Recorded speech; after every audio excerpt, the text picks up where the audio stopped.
What is up, spiritual dope? It is Brandon Hanley here, the voice of generation. I'm on the road traveling, and I stopped by one of the convenience stores over here in New Jersey. If you're not familiar with Wawa, think of it as a 7-Eleven. If you're not familiar with a 7-Eleven, trying to think across the country. Um, think Circle K. Most of my listeners are in the U.S. Think about all these different places. And as I was leaving the Wawa, opening the door and looked to my right, there was a shiny, bright penny. And I think throughout my life, I would have been like, man, just leave that thing alone. Don't worry about it. But I'd have to say in the past 5 years, my opinion, thoughts about loose change showing up in my life anywhere has changed significantly. And I want to share a couple of the stories that have made me change my mind on that one. So first of all, let's hit on the title of the episode, right? Having a little fun here, making some stuff for YouTube right here. The episode is Finding Coins, Changing Destiny. The first story that comes to mind, and this was while I was deep into the prosperity practice, or the idea of the idea of what?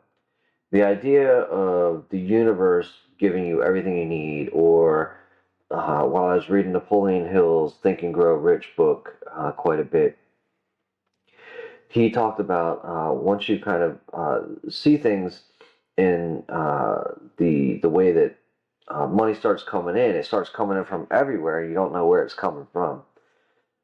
So I started seeing these little coins just showing up, and I would think about, wow, you don't know where it's going to come from, but it's going to keep showing up. And money is money. It doesn't, how much, a lot, a little.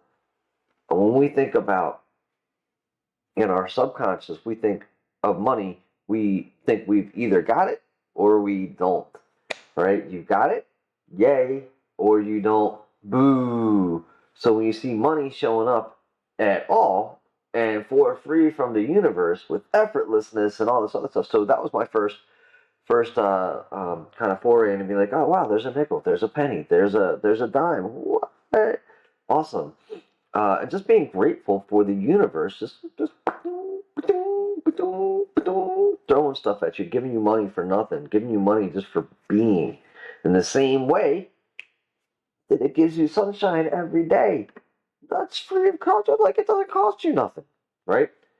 Okay, there's another story about Joe Biden, our current president, and this story came about prior to him becoming president. I believe he was on his way to getting onto a jet plane.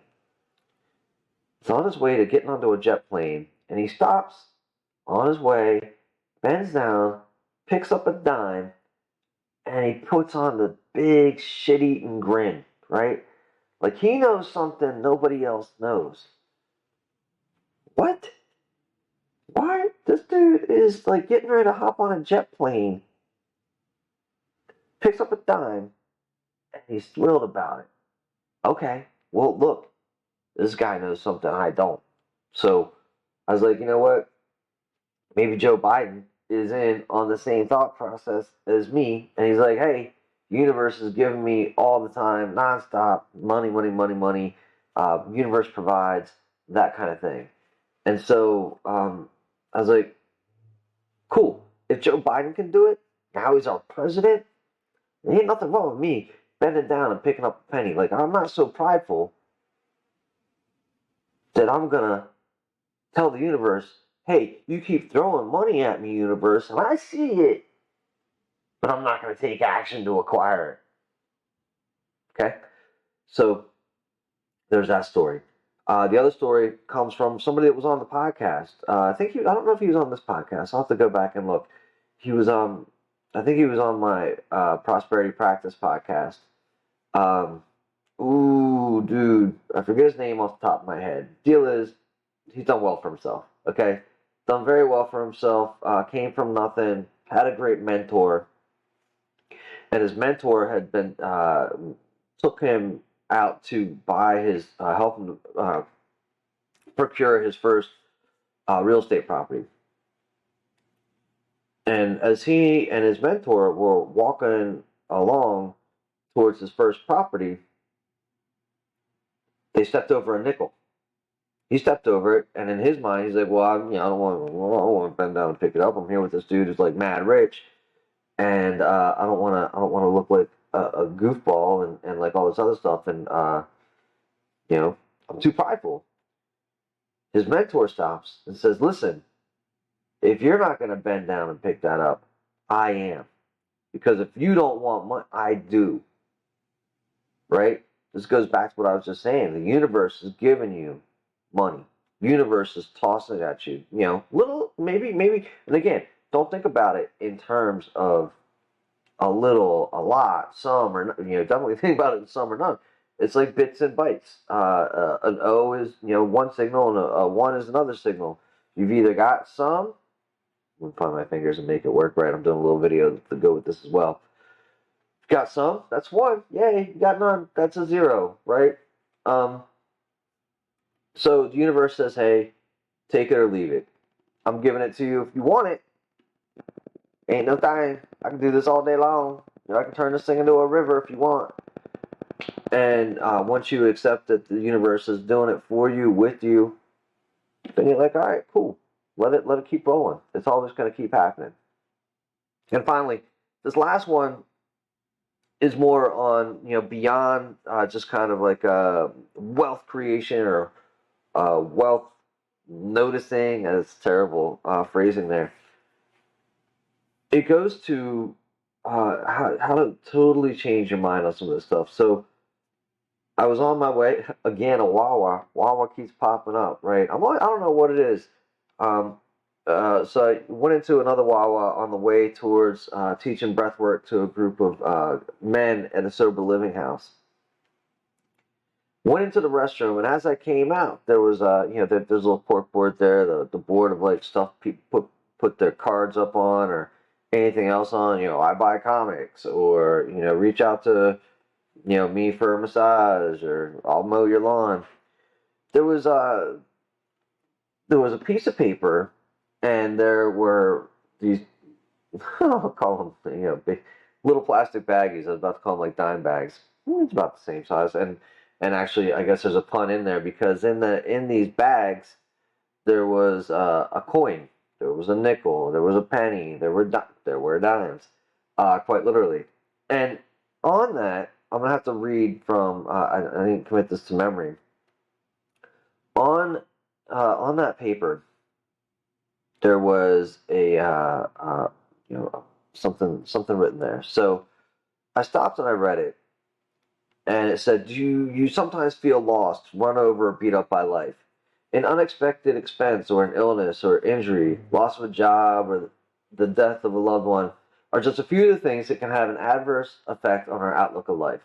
The Lost Coin Ministry was initiated to respond to these situations." Okay, that's cool too. Here, so this is what's actually in there. Here we go. Lost Coin, the Gospel of Luke, chapter 15. And keep in mind, again, this is a spiritual podcast, but it's accepting of all spiritual teachings. And you find wisdom wherever you find it, and you apply whatever it is you need to apply to your life in the way that you need to. So this one is the Gospel of Luke, chapter 15. Or what woman, having 10 coins and losing one, would not light a lamp and sweep the house, searching carefully until she finds it? And when she does, she calls together her friends and neighbors and says to them, "Rejoice with me, because I have found the coin that I have lost." In just the same way, I tell you that there will be rejoicing among the angels of God over one sinner who repents. This coin, found on a pavement or some forgotten place, was once lost, perhaps run over and beat up. It is no longer lost, nor can its value be measured, if you will keep it as a reminder whenever you feel lost, run over, or beat up, that Jesus Christ is here for you, if you but turn and seek him out. As he says, "Come to me, all who are weary and find life burdensome, and I will refresh you. I think, look, and there's another one in here that one doesn't pertain as much in my mind, so I'm not going to read it. So when I found this, I was like, man, what a powerful message to find um, in a coin that has been discarded. So now I have each one of these stories on repeat in my mind whenever I see this lost coin, right? Or I'll probably at some point, create some of those baggies myself because it just totally shifted everything for me. And all somebody done was put some baggies and a note, and some coin up on a wall. It took a couple moments, and that shifted my life forever. Um, and so I share these stories with you because when you think about when you find a coin, what's the difference, right? What's the significance of it when you see one? Do you just walk by it? Do you ever even notice it? Or do you see it as pennies from heaven, the universe just giving all the time in any ways and in just such an easy, effortless manner? And or do you see it like Joe Biden, man? You just pick up. Who cares, man? It's like a little gift. Something just comes from nowhere, and there it is. All you need to do is bend down and pick it up. Take the smallest amount of action, and what you see before you is yours. And last, again, I love the one from the Lost Coin Ministries. I think there's only like 93 followers on Facebook from what that person is doing. But the impact that it had on me when it talks about "Are you lost?" I'm going to go back over to it again. A coin found on a pavement of some forgotten place, which was once lost, perhaps run over and beat up, is no longer lost, nor can its value be measured. And look, just remember that when they say Jesus Christ is here for you, that the universe is here for you, that whatever spiritual, like, higher power that you need in that moment of time, that reminder, that's what that coin is, right? That's what that coin falling on the side of the ground is. That's that reminder that, hey, the universe is still here. You found this thing, and it's you can add it to your collection. Wayne Dyer, if you're not familiar, used to have a practice where he would take all the coins that he would find alongside of the road, and he had a jar that he would put these coins into as a way to illustrate how the universe was given to him. So I hope that you've kind of enjoyed this little bit on what it means to have pick up a coin for me, and the stories that I've picked up, and the way that my mindset has been shifted just over finding a coin. My question to you, of course, is what do you think about when you find a coin? What are some other stories out there that when you find a coin, you're absolutely delighted or horrified? I know of people that can't stand to see loose change all over the place because of the memories it brings to them. Love to hear your stories on change. Hit me up. Let me know. You can find me on Facebook or Instagram, or send me an email at brandon@spiritualdope.co. Talk to y'all later.